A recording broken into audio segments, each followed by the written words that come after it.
Halo semuanya, gue Raihan Afan Syafara dengan NIM 66622500153. Di video ini, gue bakal ngebahas salah satu filsuf besar pada masanya yang berfokus pada politik. Kalian tahu siapa? Ya, sesuai yang di judul, gue bakal ngebahas Robert Nozick. Dari zaman Thomas Hobbes sampai John Locke, orang-orang itu udah pada ribut soal satu hal klasik. Negara itu harus punya otoritas terhadap semua hal atau justru hanya punya fungsi buat melindungi masyarakatnya. Tapi pertanyaan itu lama-kelamaan hilang pas dunia udah masuk ke abad 20. Di mana muncul konsep welfare state modern. Negara nggak cuma jaga keamanan, tapi juga ngurus kesejahteraan masyarakatnya. Pajak, subsidi, jaminan sosial, semuanya itu dianggap normal demi kesejahteraan masyarakat. Terus di tahun 1971, John Rawls, seorang filsuf politik juga, itu muncul lewat A Theory of Justice. Intinya, ketimpangan itu boleh ada asal ujung-ujungnya tetap untungin kelompok yang paling lemah. Kedengarannya ya masuk akal bagi kita kan? Tapi disinilah Robert Nozick muncul. Lewat bukunya Anarchy, State, and Utopia pada tahun 1974, Nozick itu ngekritik habis-habisan negara kesejahteraan dan ngedorong satu ide ekstrim, negara minimal. Negara itu boleh ada, tapi nggak punya job desk buat ngurus hak warganya. Pasti kalian mikir, negara minimal itu apa sih? Terus kenapa Robert Nozick itu nekenin negara minimal? Oke, mari kita bahas. Let's check it out. Jadi, konsep negara minimal itu lahir dari teori yang diciptain sama panutannya Robert Nozick. Ya siapa lagi kalau bukan John Locke? Dari yang gue telusurin ya, teori libertarisme itu punya beberapa pilar yang nopang semua konsep. Pilar pertama, itu self-ownership. Artinya, setiap orang itu sepenuhnya punya dirinya sendiri. Tubuh lu, tenaga lu, waktu lu, itu milik lu semua. Bukan milik negara. Dan itu absolut, gak bisa diganggu-gugat sama siapapun. Jadi, kalau negara mulai terlalu jauh ngatur atau maksa, dalam kacamata Nozick itu udah nyerempet pelanggaran hak. Oke, kita masuk ke pilar kedua, kepemilikan properti. Lo itu berhak punya properti selama cara dapetinnya itu nggak ngerugiin orang lain. Nozick itu ngambil ide lock-in proviso, yang artinya asal lo nggak bikin posisi orang lain itu jadi lebih buruk, kepemilikan itu sah di mata ideologinya. Oke, pilar ketiga itu adalah keadilan distributif. Nah, di sini Nozick itu beda total sama John Rawls. Buat Nozick, keadilan bukan soal semua orang harus sama, tapi soal prosesnya adil atau enggak. Kalau distribusi terjadi lewat transaksi secara sukarela, hasilnya sah, walaupun akhirnya ya timpang. Nozick juga sempat bilang, masyarakat itu harus dapetin yang namanya kesetaraan. Bisa aja adanya ketimpangan, tapi kesenjangan itu harus nguntungin pihak yang tertinggal. Jadi, kalau timpangnya itu masih marak, terus nggak nguntungin lewat kelas bawah, ya kita harus lihat gimana kebijakan dari negara itu berjalan. Menurut Nozick, tugas negara itu terbatas banget.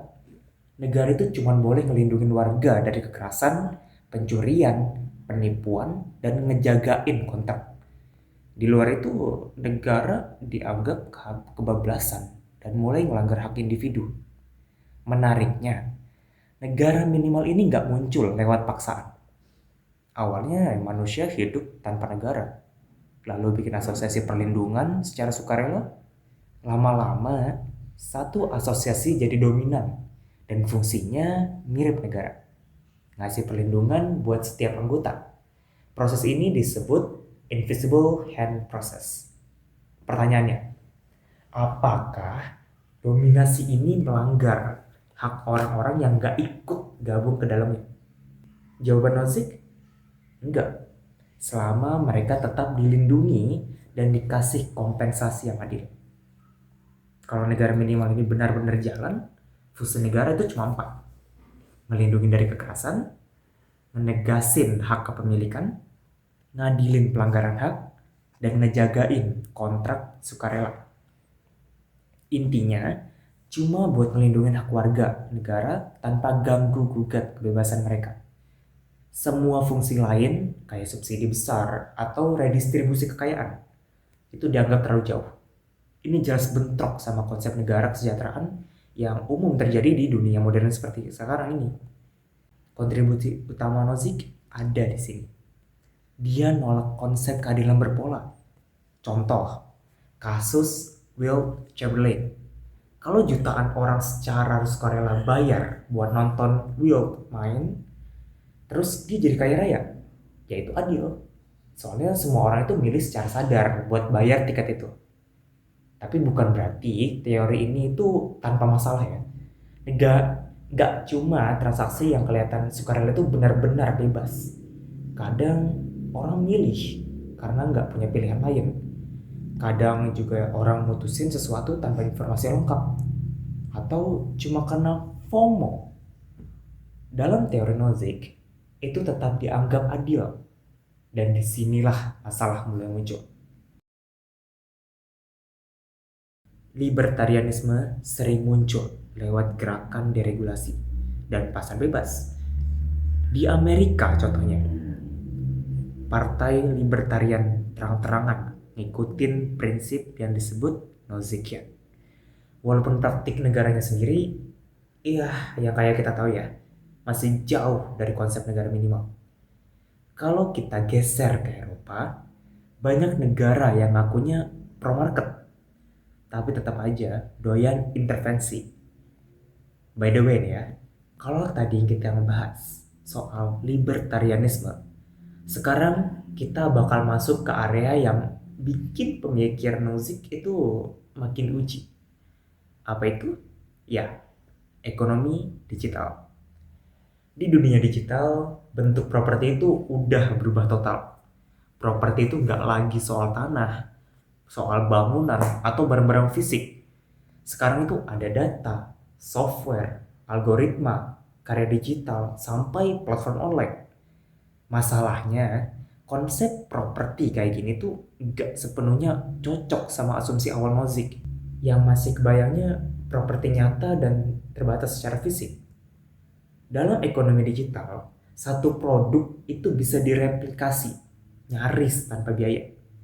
Satu file bisa disalin jutaan kali, tanpa mengurangi stok aslinya. Ini bikin konsep kepemilikan jadi abu-abu. Kalau properti fisik, kepemilikan orang lain otomatis pembatasan akses kita. Tapi di dunia digital, pembatasannya justru dibuat secara artificial lewat hukum.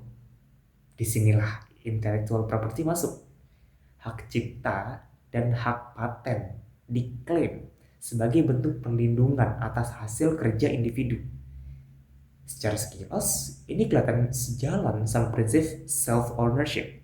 Kalau lo punya tenaga dan bakat, ya hasilnya juga punya lo. Tapi masalahnya mulai muncul di praktiknya nih. Hak paten dan hak cipta sering banget bukan cuma soal perlindungan, tapi juga alat buat nguasain pasar.